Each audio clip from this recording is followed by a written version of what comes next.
इंसान सदियों से करेंसी यानी मुद्रा का इस्तेमाल खरीद फरोख्त और कारोबार के लिए करता आया है। एक दौर था जब महंगे रत्नों में कारोबार हुआ करते थे। लोग मोती, कौड़ियाँ और दूसरे रत्न देकर चीज़ें खरीदा करते थे। फिर सिक्कों का चलन शुरू हुआ।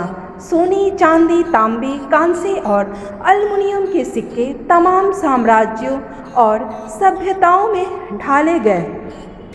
जब मुग़ल बादशाह हुमायूं की जान भिश्ती यानी एक पानी पिलाने वाले ने बचाई तो हुमायूं ने उसे एक दिन का बादशाह बना दिया।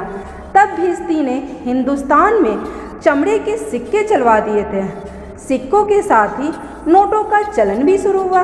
सबसे पहले चीन में करेंसी नोट छापे गए थे, लेकिन औद्योगिक क्रांति के बाद यूरोप के औपनिवेशिक ताकतों ने करेंसी नोटों के चलन को खूब बढ़ावा दिया। पर क्या आप कभी करेंसी के रूप में बड़े बड़े पत्थरों के इस्तेमाल की बात सुनी है? नहीं ना? तो आज की वीडियो में आपको ऐसी जगह के बारे में मैं बताने जा रही हूँ जहाँ की करेंसी पत्थर है और सदियों से ऐसा होता आ रहा है। पत्थर के सिक्कों वाला द्वीप। इसके लिए आपको प्रशांत महासागर के माइक्रोनेशिया इलाके में जाना पड़ेगा। यहाँ पर बहुत छोटे छोटे जंजीरें आबाद हैं। इन्हीं में से एक द्वीप है यप। ये छोटी सी जगह है जहाँ कुल मिलाकर 11,000 लोग रहते हैं। मगर इसकी शोहरत ऐसी है कि 11वीं सदी में मिस्र के एक राजा के हवाले से यप का जिक्र मिलता है। इसी तरह मशहूर यूरोपीय यात्री मार्को पोलो ने 13वीं सदी में लिखी अपनी एक किताब में इसका जिक्र किया है। इन दोनों ही मिसालों में कहीं भी यप का नाम नहीं लिखा है, मगर दोनों साहित्यों में एक ऐसी जगह का जिक्र है जहाँ की करेंसी पत्थर हुआ करती थी। जब आप यप पहुँचेंगे तो आपका सामना घने जंगलों, दलदले बागों और बेहद पुराने दौर के हालात से होगा। दिन भर में सिर्फ एक फ़्लाइट है जो यप के छोटे से हवाई अड्डे पर उतरती है। हवाई अड्डे से बाहर निकलते ही आपको कतार से लगे छोटे बड़े ढले हुए पत्थर दिखेंगे। उनके बीच में छेद होता है ताकि इन्हें कहीं लाने ले जाने में सहूलियत हो। पूरे यप द्वीप पर ऐसे छोटे बड़े पत्थर जहाँ तहाँ पड़े दिख जाते हैं। यप द्वीप की मिट्टी दलदली है, यहाँ चट्टानें नहीं हैं, फिर भी पत्थर की इस करेंसी का चलन यहाँ सदियों से है। किसी को नहीं पता कि इसकी शुरुआत कब हुई थी, लेकिन स्थानीय लोग बताते हैं कि आज से सैकड़ों साल पहले यप के बाशिंदे डोंगियों में बैठकर 400 किलोमीटर दूर स्थित पलाऊ द्वीप जाया करते थे। वहाँ से वो चट्टानें काटकर ये पत्थर तराशा करते थे। फिर इन्हें नाव में लाद कर यहाँ लब लाया जाता था। इन्हें राई कहा जाता था।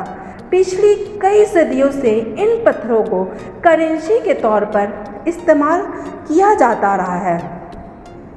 पहले यप के आदिवासी इन पत्थरों को बड़े बेढंगे तरीके से काटकर यहाँ लाते थे। फिर हथियारों के विकास से पत्थरों को सुघड़ तरीके से ढालकर यहाँ लाया जाने लगा। 19वीं सदी में जब यप पर स्पेन का कब्जा हो गया, तब भी यहाँ पर पत्थरों से कारोबार थमा नहीं। जब पलाऊ जाने वाले नाविक अपने साथ ढले हुए पत्थर लाते थे तो वे इन्हें यप के बड़े सरदारों को सौंप देते थे। फिर वो सरदार इन पत्थरों को अपना या अपने परिवार के किसी सदस्य का नाम देकर लाने वाले को सौंप देते थे। 5 में से 2 पत्थर ये सरदार खुद रखते थे और 3 पत्थर लाने वाले को दे दिया जाता था। शुरुआत में पत्थरों की कीमत सीपियों की संख्या से तय होती थी, क्योंकि पत्थरों से पहले सीपी को करेंसी के तौर पर इस्तेमाल किया जाता था। जैसे एक पत्थर के बदले 50 सीपी दी जाती थी। आज फुटकर करेंसी के तौर पर यप में अमेरिकी डॉलर का इस्तेमाल होता है, लेकिन इन पत्थरों की यप समाज में अपनी अहमियत बरकरार है। आज हर पत्थर का इतिहास है, उससे जुड़ा कोई ना कोई किस्सा है। किसी भी परिवार के पास ये करेंसी होना बहुत ही सम्मान की बात मानी जाती है। आज इन पत्थरों की करेंसी का इस्तेमाल रोज़ाना के लेन देन में नहीं होता, बल्कि समाज में इसे कभी माफ़ीनामे और कभी शादी संबंध को मजबूत करने के लिए दिया जाता है। पत्थर के इन सिक्कों का आकार 7 सेंटीमीटर से लेकर 3.6 मीटर तक होता है। इन सिक्कों का मूल इस बात पर निर्भर करता है कि वो किस काम में इस्तेमाल होता है और किसको दिया जाता है। कबीले के सरदार आने वाली नस्ल को पत्थर के हर सिक्के का इतिहास बताते हैं। इस तरह से पिछले 200 सालों से पत्थर की इन करेंसी का इतिहास आने वाली नस्लों को ज़बानी याद कराया जा रहा है। अब पत्थर के इन सिक्कों को एक म्यूज़ियम में रखा गया है, जहां टूटे फूटे पत्थर की इन करेंसी का भी इतिहास दर्ज किया गया है। ये किस गांव के हैं, इनका किस परिवार से नाता है। अब भी कुछ नए पत्थर के सिक्के ढाले जा रहे हैं, मगर अब इनकी तादाद बहुत कम हो गई है।